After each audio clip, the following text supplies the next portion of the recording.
warahmatullahi wabarakatuh. Perkenalkan, saya Risnawati SPD. Saya calon guru penggerak angkatan 10 Kabupaten Indragiri Hulu. Sekarang saya sedang melaksanakan tugas demonstrasi kontekstual modul 3.1 wawancara pengambilan keputusan berbasis nilai-nilai kebajikan. Sekarang saya bersama Kepala Sekolah Hebat Bapak Ratno SPD, Kepala Sekolah SMK Negeri Yarkiti. Halo Bapak, Assalamualaikum. Halo, waalaikumsalam warahmatullahi wabarakatuh. Apa kabar Bapak? Alhamdulillah baik, sehat. Alhamdulillah. Gimana Ibu? Alhamdulillah Pak, saya sehat juga. Oke Pak, kemarin saya sudah menyampaikan juga sama Bapak bahwa saat ini saya sedang melaksanakan tugas demonstrasi kontekstual modul 3.1 tentang wawancara pengambilan keputusan berbasis nilai-nilai kebajikan. Saya izin ya Pak untuk tanya-tanya sedikit sama Bapak. Oke. Sebagai seorang kepala sekolah, pastilah Bapak itu mempunyai dan telah menghadapi berbagai macam hal, termasuk kasus-kasus dan permasalahan-permasalahan. Jadi Pak, selama ini bagaimana cara Bapak untuk mengidentifikasi kasus-kasus yang terjadi di sekolah Bapak? Apakah kasus itu termasuk pada kasus-kasus dilema etika atau kasus itu termasuk pada kasus bujukan moral? Ya, jadi ini di sekolah kita ini ya. Jadi masalah dilema etika itu kalau di sekolah kita ini alhamdulillah ya kami bilang itu jarang. Bahkan sangat sedikit atau nyaris tidak ada. Jadi untuk mengidentifikasi kasus-kasus itu, kami dari yang dituakan di sini sebagai kepala sekolah, tentunya kami tidak akan langsung menerima dari satu sumber. Mungkin bisa kami mengambil dari sumber lain, apakah kawan guru lain atau mungkin info dari masyarakat. Kemudian setelah itu baru nanti akan kita identifikasi selanjutnya, apakah ini masuk dilema atau tidak, gitu. Soalnya hal itu hampir-hampir mirip, itu. Karena ini menyangkut, kalau dilema itu kan menyangkut masalah perasaan, mungkin juga moral di situ. Maka nanti kalau sudah, benar ini memang menyangkut dilema antara si A dengan si B atau bahkan pihak yang lainnya, maka baru nanti kita runding bersama kawan-kawan guru, dan juga mungkin saya akan mencari sumber dari pihak lain, dalam arti mungkin kawan-kawan kepala sekolah, seperti itu Bu. Berarti Bapak mencari dulu Pak sumbernya di mana, fakta-faktanya apa, baru Bapak menentukan ini ternyata dilema etika, ini ternyata bujukan moral gitu ya Pak, kira-kira Pak. Oke Pak, pertanyaan selanjutnya Pak, selama ini bagaimana cara Bapak untuk pengambilan keputusan itu seandainya masalah itu ada dua kepentingan yang sama-sama benarnya, atau masalah itu dia mempunyai, kedua-duanya punya nilai-nilai kebajikan, gimana cara Bapak memutuskannya? Oke, ya. Yang pertama, kalau di sini ada dua kepentingan ini Bu, ada dua kepentingan, bahkan bisa jadi mungkin ada dua pihak yang terlibat di masalah ini.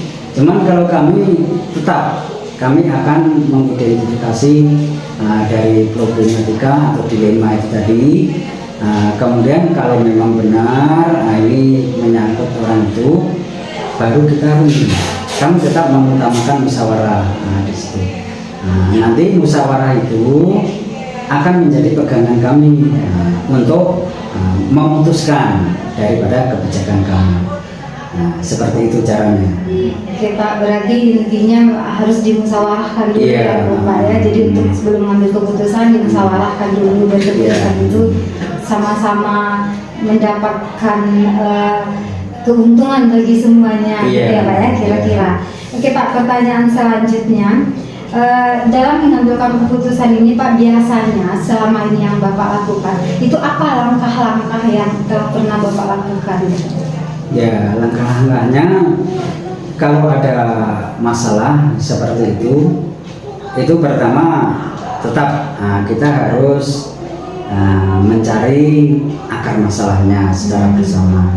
Nah, kemudian tetap kita diskusi dengan kawan-kawan guru. Namun dalam tanda kutip di sini kita diskusi dengan kawan-kawan guru itu bukan berarti kawan-kawan guru yang memutuskan, tidak. Itu hanya sebagai masukan. Nah, bisa jadi artinya nanti saya akan mengambil atau belajar dari sumber lain, misalkan mengenai dasar hukumnya. Nah, itu kan kita belajar dari sumber lain. Nah, jadi dari beberapa masukan itu baru nanti kita putuskan kebijakannya atau keputusan dari kepala sekolah. Seperti itu yang biasa. Nah, kita lakukan beberapa hari kemarin. Oh gitu, berarti kira-kira Pak ada mencari akar permasalahannya, kemudian minta masukan dari guru-guru, kemudian baru Bapak memutuskan. Betul, ya. Seperti itu ya Pak ya, kira-kira. Ya. Oke Pak. Kemudian lanjut Pak, pertanyaan berikutnya. Dari langkah-langkah yang pernah Bapak ambil, itu kira-kira yang paling efektif menurut Bapak itu yang mana gitu Pak, untuk mengambil keputusan pada kasus-kasus dilema etika ini? Ya, mengenai efektif dan tidaknya itu memang sebagai contoh ini ada dua kepentingan, di situ. Maka dari pengalaman yang kami lakukan itu kemarin, ya memang kita harus mencari di mana antara dua kepentingan itu mana yang selisihnya itu paling sedikit. Nah, itu yang kita ambil gitu. Jadi kalau selisihnya terlalu banyak ke pihak A misalkan, ya nanti kurang adil, tapi itu nggak bisa dihilangkan karena kepentingan tadi. Maka kita ambil dari sekian proses tadi, kita ambil mana yang selisihnya paling sedikit. Nah, itu untuk proses. Oh, berarti yang paling efektif itu Pak mencari selisih yang paling kecil ya Pak, dari masalah atau kepentingan yang ada itu ya Pak. Oke Pak. Kemudian lanjut Pak, permasalahan berikutnya. Untuk mengambil sebuah keputusan itu biasanya kan tidak mulus-mulus saja ya Pak, pasti ada tantangannya ya. Oke, selama ini hal-hal apa saja Pak yang menjadi tantangan bagi Bapak dalam mengambil keputusan pada kasus-kasus dilema etika ini Pak? Oke. Tantangannya itu bagi kami yang mana antara pihak itu ya kita maklum kepentingan seseorang itu tidak sama gitu. Terutama itu bagi kawan yang merasa dirugikan. Nah, itu dia itu ingin secepatnya itu proses atau masalah itu cepat diputuskan gitu. Sementara kami dari pihak sekolah tentunya untuk mengambil keputusan itu harus yang valid. Untuk menerima valid kita harus mencari sumber-sumber dan lain sebagainya kan gitu. Yaitu tantangannya. Dari pihak yang dirugikan atau merasa dirugikan, dia ingin cepat putus, bahkan ingin menguntungkan dia. Tapi dari pihak yang lain, dari pihak kepala sekolah, ya ingin memberi jawaban atau keputusan yang valid. Ini tantangannya di sini, masalah waktu.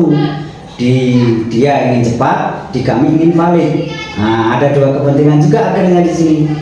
Makanya itu merupakan tantangan kami, dan juga nantinya ke depannya ya kami akan berusaha secepat mungkin untuk memutuskan atau membuat kebijakan itu tadi. Seperti itu.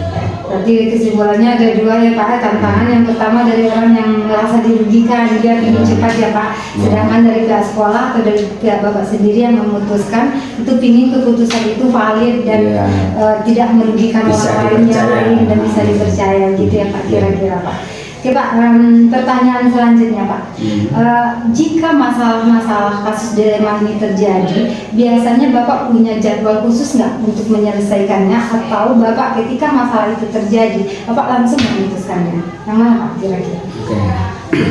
Kalau penanganan masalah dilema itu jadwal secara khusus itu tidak ada, tapi kami punya jadwal secara umum yang menyangkut itu juga, yaitu mengenai refleksi mingguan, yang mana setiap minggu sekali itu kami akan mengumpulkan kawan-kawan, terutama yang kami serai atau kami amanati punya tugas tambahan wakil kepala sekolah, itu kita sampaikan refleksi setiap minggu. Nah, di situ nanti akan memberi masukan. Nah, salah satunya jika ada itu juga muncul seperti dilema tadi. Nah, dilema tadi akan kita selesaikan atau pertama kita identifikasi dulu. Nah, baru kita proses selanjutnya atau tahap berikutnya.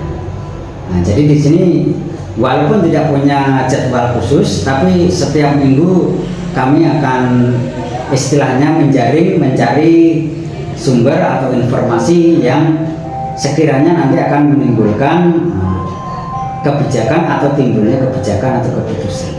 Nah, seperti itu. Jadi kesimpulannya nggak ada jadwal yang khusus ya Pak, tapi Bapak setiap minggu itu mengumpulkan para staf-stafnya untuk berdiskusi apakah ada dilema-dilema baru atau kasus-kasus baru atau tidak. Gitu ya Pak kira-kira. Oke Pak, pertanyaan selanjutnya. Biasanya Pak, dalam mengambil keputusan itu pasti ada faktor-faktor yang mempermudah atau seseorang mungkin yang bisa membantu untuk memudahkan Bapak untuk mengambil keputusan pada dilema etika ini. Kira-kira selama ini yang Bapak alami, apa Pak kira-kira faktor-faktor yang mempermudah Bapak atau seseorang mungkin yang bisa membantu Bapak untuk mempermudah dalam pengambilan keputusan pada kasus-kasus dilema etika ini? Banyak yang membantu saya di sini, terutama dalam menghadapi itu atau memutuskan masalah. Nah, itu kami di sini pertama seperti saya bilang di depan itu kita selalu mengajak kawan-kawan untuk berunding. Nah, berarti itu sudah membantu kami, kawan-kawan guru, terutama para wakil kepala sekolah. Kemudian juga tidak menutup kemungkinan itu dari pihak komite. Nah, kami juga punya jadwal. Nah, kalau sama Bapak Ketua Komite itu sebulan sekali. Nah, pasti di sini itu akan berunding. Nah, seandainya ada istilahnya dilema moral atau mungkin rujukan yang apa, nah itu kami juga tetap koordinasi dengan Pak Komite dan alhamdulillah sangat membantu. Kami kerjasama baik dengan Pak Komite, baik itu di bidang pembangunan dan juga mungkin masalah-masalah lainnya yang seperti itu bilang. Begitu ya Pak. Berarti di sini yang ada beberapa orang yang bisa membantu Bapak. Yang pertama adalah staf Bapak atau rekan guru, terutama wakil kepala sekolah ya Pak. Kemudian juga ada komite yang Bapak ada pertemuan rutin 1 kali sebulan gitu ya Pak ya kira-kira. Oke Pak, ini adalah pertanyaan terakhir Pak. Oh iya. Lanjut juga nggak apa-apa. Oke Pak, dari semua yang telah Bapak sampaikan tadi sama saya, baik itu dari faktor-faktor yang memudahkan, kemudian ada jadwal mungkin untuk memutuskan, kemudian juga ada tantangannya. Kira-kira Pak, apa pembelajaran yang dapat Bapak ambil atau Bapak petik dari selama ini Bapak jalankan untuk mengambil keputusan pada dilema etika ya? Ya mungkin bagi kami memang kami di sini itu baru, dengan kurang lebih baru 1,5 tahun. Istilahnya pengalaman kami itu juga masih dibilang sedikit untuk menangani masalah-masalah yang ada di sekolah ini. Cuman dari kejadian-kejadian yang masalah kemarin itu saya bisa mengambil kesimpulan bahwa semua masalah atau mungkin dilema moral atau yang lainnya itu bisa kita tangani dengan jalan diskusi atau musyawarah bersama, mungkin itu. Oke, jadi kesimpulannya nih Bapak dapatkan pelajaran itu adalah diskusi ya Pak ya, komunikasi dan musyawarah juga ya Pak ya, biar apa yang diharapkan semua pihak itu mungkin bisa terwujud, mungkin kira-kira ya Pak. Oke Pak. Terima kasih ya Pak atas waktunya yang telah Bapak berikan sama saya untuk menjawab pertanyaan-pertanyaan saya. Semoga apa yang Bapak sampaikan tadi juga bisa sebagai pembelajaran bagi saya ya, karena saya sekarang masih belajar Pak. Ya demikian juga kami di sini juga kami bilang tadi baru. Jadi ya kita sama-sama belajar. Ya sekiranya apa yang kita laksanakan di sini itu ada baiknya, Nah, silahkan Ibu ambil hikmahnya untuk kedepannya nanti bisa Ibu terapkan seperti itu. Mungkin itu yang bisa kami sampaikan, semoga bermanfaat bagi Ibu khususnya dan juga yang di sini. Oke Pak, sekali lagi saya ucapkan terima kasih ya. Jadi Terima saya kasih. pamit ya Pak. Oh ya, Assalamualaikum Pak. Waalaikumsalam warahmatullahi wabarakatuh.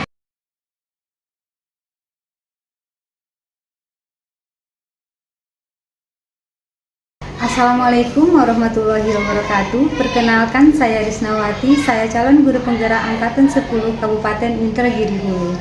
Pada saat ini saya sedang melaksanakan tugas demonstrasi kontekstual modul 3.1 wawancara pengambilan keputusan berbasis nilai-nilai kebajikan. Sekarang saya lagi bersama seorang kepala sekolah hebat, yaitu Ibu Ami dari SDIT Anissa. Halo Bu Ani, Assalamualaikum. Waalaikumsalam. Apa kabar Bu Ani? Alhamdulillah sehat. Oke, Bu Ani, sebelumnya saya udah bilang kemarin, udah menyampaikan juga bahwa saya ini sedang melaksanakan tugas demonstrasi kontekstual modul 3.1 tentang pengambilan keputusan berbasis nilai-nilai kebajikan. Jadi saya izin wawancara, izin bertanya-tanya sedikit ya Bu Ani ya. Boleh. Oke. Sebagai seorang kepala sekolah, pasti banyak hal-hal yang Bu Ami hadapi. Mungkin itu kasus-kasus atau masalah-masalah. Kasus-kasus itu mungkin ada yang termasuk pada kasus-kasus dinamika maupun kasus-kasus rujukan moral.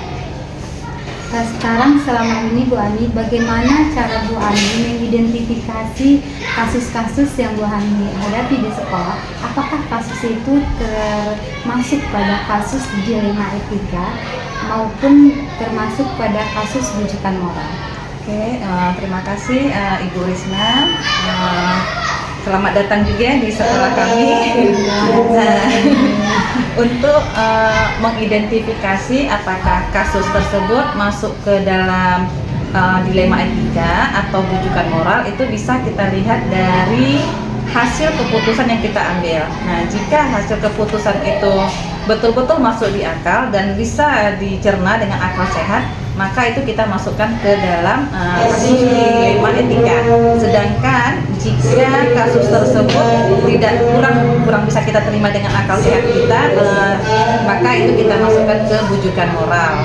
Nah, seperti contoh mungkin, nah kita misalnya mengambil keputusan untuk menaikkan siswa ke kelas 6, sementara dari hasil keputusan tersebut anak tersebut mungkin bisa nilainya mungkin tidak terlalu tinggi lah, tetapi dia memiliki kelebihan di bidang agama atau hafalan. Nah, maka di situ ada poin kelebihan dan diterima dengan akal sehat sehingga anak tersebut bisa kita naikkan. Nah, jadi masuklah anak tersebut ini kasusnya ke dalam dilema etika. Nah, sedangkan contoh untuk kasus rujukan moral, nah itu seperti contohnya misalnya seorang bendahara itu menyalahgunakan uang negara. Nah, itu kan uang pemerintah, walaupun digunakan untuk kepentingan pribadi yang mendadak pun, nah itu tetap salah aturan. Nah, mungkin itu seperti itu Ibu. Oke, berarti Ibu mengidentifikasinya berdasarkan alasan-alasan. Kalau alasan itu masuk akal, pada dilema etika. Kalau nggak masuk akal, maka masuk ke rujukan moral. Gitu. Sekarang Bu, pertanyaan yang kedua. Selama ini bagaimana cara Bu Ani menjalankan pengambilan keputusan di sekolah, terutama pada kasus-kasus di mana kasus tersebut ada dua kepentingan yang sama-sama benar atau dua kepentingan itu ada nilai-nilai kebajikan di dalamnya? Nah, untuk mengambil keputusan tersebut, maka yang pertama kita harus diskusi sama majelis guru. Nah, jadi dalam pengambilan keputusan kita harus melibatkan semua guru. Nah, dan setelah kita libatkan guru, maka nanti akan dapat keputusan-keputusan yang lebih maksimal mungkin jika kita ambil keputusan sendiri. Nah, selain itu, karena sekolah kita berdiri di bawah yayasan, maka kita juga akan libatkan yayasan untuk pengambilan keputusan akhir jika memang betul-betul dilema. Berarti memang rekan guru berperan penting juga ya Bu dalam pengambilan keputusan selama ini ya. Dan juga yayasan, karena sekolah ini di bawah naungan yayasan. Oke Bu, pertanyaan yang ketiga, selama ini ketika ada kasus-kasus dilema etika itu, apa langkah-langkah atau prosedur pengambilan keputusan yang Ibu lakukan? Nah, untuk langkah-langkah atau prosedur yang untuk mengambil keputusan, yang pertama pastinya kita mengumpulkan guru. Nah, sama seperti hal yang tadi, maka kita kumpulkan guru, kita cerna, kita cari kasusnya apa, pemecahan masalahnya di mana. Nah, jadi dengan kita berdiskusi dengan guru, insya Allah nanti akan dapat titik terangnya di mana, apa permasalahannya, dan apa penyelesaiannya. Nah, mungkin seperti itu. Oke, berarti intinya memang harus Dibacanya, musyawarah, ya, harus musyawarah. komunikasi Iya. dengan rekan-rekan guru ya Bu ya. Oke Bu, next pertanyaan selanjutnya. Dari langkah-langkah yang telah Ibu ambil, itu hal apa yang selama ini yang Ibu anggap paling efektif dalam pengambilan keputusan pada kasus-kasus dilema etika ini? Kalau yang efektif yang untuk mengambil keputusan, yang pertama tadi kita kan melakukan musyawarah ya Bu ya, melakukan musyawarah bersama guru, kemudian kita juga melakukan tindakan preventif atau pencegahan sebelum adanya kasus-kasus baru. Nah, jadi sebelum muncul kasus kita harus sudah ada tindakan preventif kita atau pencegahan permasalahan. Mungkin seperti itu Bu. Ya, berarti preventif mungkin ya Bu ya, Iya. preventif itu mungkin lebih baru biar tidak terjadi lagi Nah, biar tidak permasalahan terjadi lagi baru ya. permasalahan baru. Oke. Oke Bu, pertanyaan berikutnya, kan dalam mengambil keputusan itu biasanya tidak mulus ya Bu, pasti ada tantangannya. Jadi selama ini yang pernah Bu Ani alami, kira-kira apa tantangan-tantangan yang pernah Bu hadapi dalam pengambilan keputusan pada kasus-kasus dilema etika ini? Nah, tantangan kita dalam mengambil keputusan itu yang pertama menyatukan pendapat. Nah, menyatukan pendapat saya dengan rekan kerja itu lumayan rumit. Kemudian yang kedua itu pemahaman, melakukan pemahaman kepada guru dan menyatukan pendapat tadi. Jika gurunya sudah paham, maka insya Allah pendapat tadi kan sudah menjadi satu. Nah, sementara kalau gurunya belum sependapat dengan kita, nah disitulah susahnya. Itu tantangannya, menyatukan pendapat tadi yang paling ini. Berarti menyatukan pendapat itu tantangan yang paling parah ya Bu. Ya, karena guru ini kan ramai ya Bu ya, jadi untuk satu orang aja pemikirannya udah beda. Kalau 10 orang itu pasti udah ada 10 pemikiran. Udah ada 10 pemikiran, jadi menyatukan 10 pemikiran tadi jadi satu. Nah, itu yang lumayan. Itu yang tantangan ya Bu. Iya. Tantangan yang paling susah karena mungkin kata orang kalau kita bilang sama Ya, rambut sama hitam, tapi kan pemikiran kita, hati kita tak ada yang tahu. Oke. Kita lanjut Bu pada pertanyaan berikutnya.